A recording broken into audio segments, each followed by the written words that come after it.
जय हिंद साथियों, आप सभी का आपका अपना YouTube channel student teaching group पर आप सभी का स्वागत है।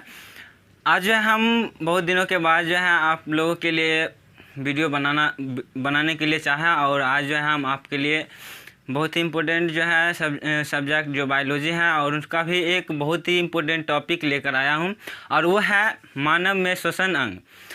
तो मानव में श्वसन अंग जो है आप लोग जैसे कि जानते हैं कि मनुष्य का जो श्वसन अंग है वो फेफड़ा होता है। बहुत सारे जीव जंतु हैं जिनका जो है श्वसन अंग अलग अलग होता है, जैसे कि मछली है, मछली का श्वसन अंग जो है गिल्स होता है। कुछ जो होता है केचुआ है तो उसका श्वसन अंग जो है अलग होता है। तो विभिन्न प्रकार की जो है जीव जो होता है उनका श्वसन अंग अलग अलग होता है, उनकी सांस लेने की जो अंग है वो अलग होते हैं।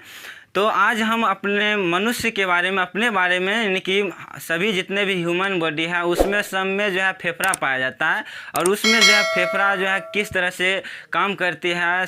फेफड़ा के द्वारा जो है किसी जो हम वायुमंडल से जो गैस लेते हैं उसका शुद्धिकरण कैसे होता है, आज हम उसके बारे में जानेंगे। ठीक है, तो चलते हैं अपने टॉपिक की ओर। देखो, आज हम पढ़ने जा रहे हैं मनुष्य का श्वसन अंग। और जैसे कि आप लोग देख रहे हैं कि बोर्ड पर हम ये सब इसका जो है डायग्राम जो है बनाए हुए हैं और ये डायग्राम आप लोग बोर्ड के चलते अगर कहे तो बोर्ड थोड़ा गड़बड़ है तो आप लोग इसका एडजस्ट कर लेना। देखिए, मानव का श्वसन अंग है और इसको हम जो है समझाने की भी कोशिश करेंगे बहुत अच्छा तरीक़ा से और आप लोग जो है ध्यान से समझिएगा। देखिए, ये मनुष्य का जो है अंग है और वो है फेफड़ा। यहाँ पर आप जो देख रहे हैं ये जो है संरचना क्या है, फेफड़ा। और आपसे जब अगर पूछ जाएगा कि मनुष्य में जो है फेफड़ा कितने होंगे तो होता है डबल, यानी कि जोड़े में होता है और 2 की संख्या में होती है। तो 2 की संख्या में होती है तो आप पहले पूछेंगे कि जो फेफड़ा है, ठीक है, तो 2 हुआ तो फेफड़ा में कैसे वायु का शुद्धिकरण होता है, तो पहले लेंगे कैसे और कैसे फेफड़ा तक पहुंचते हैं उनके बारे में जानेंगे। तो देखो, ये जो यहाँ पर जो आप दिख रहे हैं, आप यहाँ पर जो देख रहे हैं ये है नाक। ठीक है, आप जो देखते हैं कि हमारा क्या है, नाक है। ठीक है, तो नाक से हम क्या करते हैं कि बाहरी वायुमंडल से क्या करते हैं, गैस को खींचते हैं। अब वायुमंडल में जो होता है गैस खींचते हैं तो वायुमंडल में जो है गैस जो होता है विभिन्न प्रकार के मिश्रण होता है। उसमें नाइट्रोजन भी होता है, उसमें कार्बन डाइऑक्साइड भी होता है, उसमें ऑक्सीजन भी होता है ना, विभिन्न प्रकार की गैस का जो होता है मिश्रण होती है। तो हम इस नासिका वेश्म के द्वारा क्या करते हैं कि यहाँ पे ये नाक होता है और इसके द्वारा हम क्या करते हैं, बाहरी वायुमंडल से क्या होते हैं, इसको खींचते हैं। अब आपके माइंड में आएगा कि आखिर बाहरी वायुमंडल से ये शरीर के अंदर गया कैसे। तो यहाँ पर जो होता है एक क्रिया होता है जो कि आप लोग पढ़े होंगे ना, विसरण क्रिया आप लोग पढ़े होंगे। कौन सी क्रिया, विसरण क्रिया।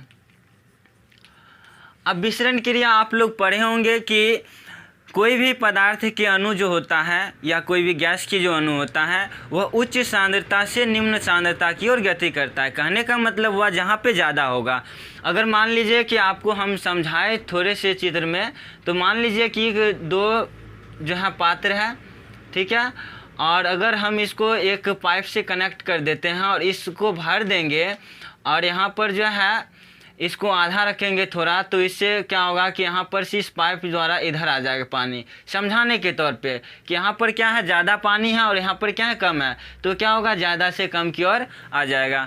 उसी तरह से क्या होता है कि हमारे शरीर में जब वायु कम हो जाती है, ठीक है, यानी कि यहाँ पे निम्न दाब बन जाती है, हमारे शरीर के अंदर जो होता है वायु कम हो जाती है और वायुमंडल में क्या होता है कि वायु ज़्यादा होती है। तो यहाँ पर ज़्यादा है और हमारे शरीर के अंदर कम है, तो क्या होगा, विसरण के प्रोसेस के द्वारा, विसरण क्रिया के द्वारा क्या होगा कि ये नाक के द्वारा होते हुए ये शरीर के अंदर प्रवेश करेगा। समझ में आ रहा है आप लोगों को। हम क्या कहें कि वायुमंडल में बहुत सारे गैस हैं, इनकी यहाँ पर जो है अधिकता ज़्यादा है और शरीर के अंदर क्या है, इनकी मात्रा कम हो गई है, यहाँ पे निम्न है। तो इसके कारण क्या हुआ कि यहाँ से ये वायु जो होता है नाक के द्वारा, यहाँ पर नासिका वेश्म के द्वारा क्या होता है, अंदर चले जाता है। तो मानव का श्वसन अंग में पहला जो भाग हो गया वो क्या हो गया, नासिका वेश्म। यानी कि नासिका वेश्म जो होता है, अब यहाँ से ऐसे भी फंसाने के लिए बच्चे को पूछ सकता है कि मनुष्य का श्वसन अंग क्या है। तो यहाँ पर आपको ऑप्शन में देगा कि नाक, फेफड़ा, ठीक है, त्वचा, गिल्स। तो वहाँ पर अधिकांश बच्चा जो होता है अगर नहीं समझ पाता है तो उसमें नाक मारेगा। क्या है कि मनुष्य का श्वसन अंग क्या है, नाक है। नाक उसकी एक भाग है जो बाहरी वायुमंडल से खींचता है, लेकिन अंग जो होगा वो फेफड़ा ही होगा। ठीक है, तो यहाँ पर जो है श्वसन अंग का पहला भाग हो गया नासिका वेश्म। अब इसके द्वारा क्या होगा कि यहाँ से वायुमंडल से इसको खींच के और इस नासिका वेश्म के द्वारा अंदर ले जाएगा। और आप लोग जैसे कि जानते हैं कि श्वास नली और भोजन नली जो होता है यहाँ जो आता है दोनों सेम ही होता है, एक ही पाइप के द्वारा गुजरता है। और यहाँ पर आने के बाद जो होता है एक संरचना मिल जाती है एपिग्लोटिस, जो कि आप लोग बहुत अच्छे से जानते होंगे कि एपिग्लोटिस जो होता है क्या चीज़, एपिग्लोटिस के बारे में आप लोग बहुत अच्छे तरह से पढ़े होंगे कि यह जो होता है एक मांसल ढक्कन नुमा संरचना होता है। और ये संरचना क्या करता है कि भोजन को भोजन नली में जाने के लिए देता है और सांस को सांस नली में जाने के लिए देता है। अगर मान लीजिए एपिग्लोटिस नहीं होता तो क्या होता, तो यहाँ पर क्या होता है कभी भोजन नली वाले में से जो है भोजन वह सांस नली में चला जाता और सांस नली वाले कभी जो होता है भोजन नली में गैस चले जाती है, जिसके कारण जो होता है बहुत सारे कठिनाई भी आप देखते हैं कि अचानक छींक आ जाता है ना। तो वहाँ पर छींक आने का भी रीज़न क्या है कि हम तेज़ी से भोजन ग्रहण करते हैं और हमारे एपिग्लोटिस क्या करता है कि भोजन नली को जब भोजन कर रहे होते हैं सांस नली को ढकता है, और जब तेज़ी से हम करते हैं तो क्या होता है कभी कभी जो होता है एपिग्लोटिस क्या करते हैं उसको ढक नहीं पाते हैं, जिसके कारण क्या होता है एक या दो कण जो होता है हमारे सांस नली में प्रवेश कर जाती है।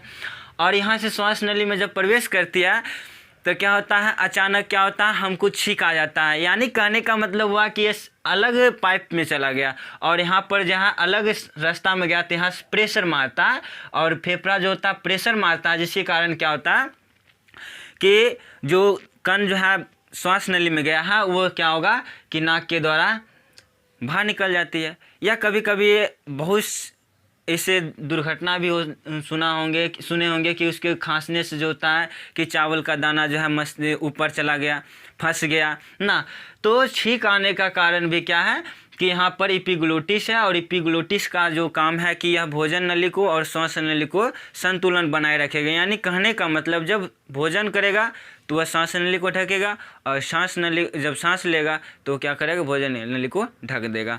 तो इतना बात यहाँ पर से क्या होगा, जब यहाँ से गैस खींचे तो नासिका वेश्म द्वारा एपिग्लोटिस क्या करेगा इस भोजन नली को ढक देगा और भोजन नली को ढकने के कारण क्या होगा ये श्वास नली का दरवाज़ा खुल जाएगा। और ये श्वास नली क्या होगा कि श्वास नली का जैसे ही दरवाज़ा खुलेगा तो यहाँ से गुजरेगा और यहाँ तक आएगा और यहाँ से यहाँ तक आने की संरचना को बोलते हैं ट्रेकिया। क्या बोलते हैं, ट्रेकिया।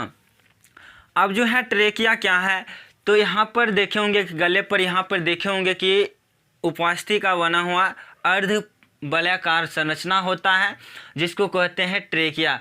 ठीक है, कहेगा आपका ट्रेकिया ऑप्शन दे देगा। ट्रेकिया क्या है, उपास्थि का बना हुआ अर्धवलय या अस्थि का बना हुआ पूर्ण वलय। तो उसमें जो है आपको मारना क्या है उपास्थि का बना हुआ अर्धवलयाकार, यानी कि यहाँ पर ये जो है उपास्थि का बना होता है लचीला होता है। ठीक है, लेकिन मजबूत होगा। जैसे कि आप लोग पढ़े होंगे उपास्थि मजबूत होता है लेकिन लचीला होता है। अब जो है यहाँ पे आप ये क्वेश्चन जो है यहाँ से बन जाएगा कि ट्रेकिया की लंबाई कितनी होती है। तो याद रखना ट्रेकिया की लंबाई जो होती है 11 सेंटीमीटर होती है। कितनी होती है 11 सेंटीमीटर। यानी कहने का मतलब यहाँ से जब सांस नली चालू होती है और जैसे यहाँ पहुँचती है तो यहाँ पर देखे होंगे कि ये संरचना क्या है ट्रेकिया, और इनकी लंबाई कितनी 11 सेंटीमीटर। अगर इसकी व्यास की बात करें तो 16 mm होता है, 16 मिलीमीटर होता है इसकी व्यास। ठीक है, तो ट्रेकिया के बारे में आप लोग समझ गए हैं। और अधिकांश जीव जो होता है कीट जो होता है उसका श्वसन अंग ट्रेकिया होता है, याद रखना।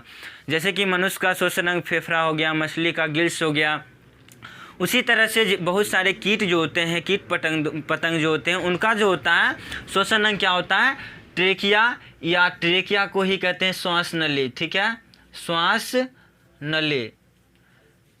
श्वास नली ट्रेकिया को ही क्या कहते हैं श्वास नली। तो चलो ट्रेकिया के बाद जो होता है क्या होता है ये ट्रेकिया जब आगे की ओर प्रवेश करती है तो आगे की ओर जाने के बाद ये दो भागों में विभाजित होती है। देख लो, यहाँ से ट्रेकिया आई और एक जो है राइट साइड में गया और एक जो है लेफ्ट साइड में गया। जैसे कि मान लो हम यहाँ पे खड़ा होंगे तो इधर हो जाएगा राइट साइड, यहाँ पर हो जाएगा लेफ्ट साइड।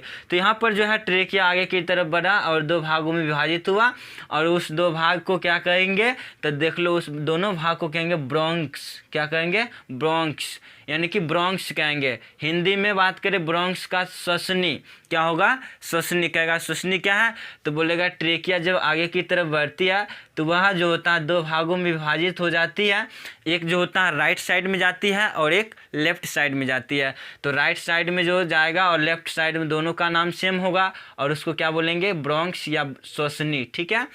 अब ये श्वसनी जब आगे की ओर जाएगा तो आप देख रहे हैं कि ये ब्रांच में बढ़ रहा है। ये विभिन्न प्रकार की शाखा, जैसे कि आप लोग पेड़ देखे होंगे, पेड़ में बहुत सारे जो है टहनी निकल जाती है ना, तो टहनी जैसी संरचना आपको दिखाई दे रही है ब्रांच। ठीक है। और ये ब्रोंक्स ही आगे की तरफ बढ़ती है। तो ये जो आगे की तरफ जो बढ़ती है तो और विभिन्न शाखाओं में विभाजित है, ब्रांच में बढ़ जाती है, जिसको ब्रोंकियोल्स कहेंगे और हिंदी में बात करें तो इसको कहेंगे श्वसनिका। तो बताओ यहाँ पर जो है आप लोगों को अगर दिक्कत हो कोई भी चीज़ समझने में तो कमेंट बॉक्स में लिखो। ठीक है। तो इतना बात एक बार रिवाइज में देख लो ना।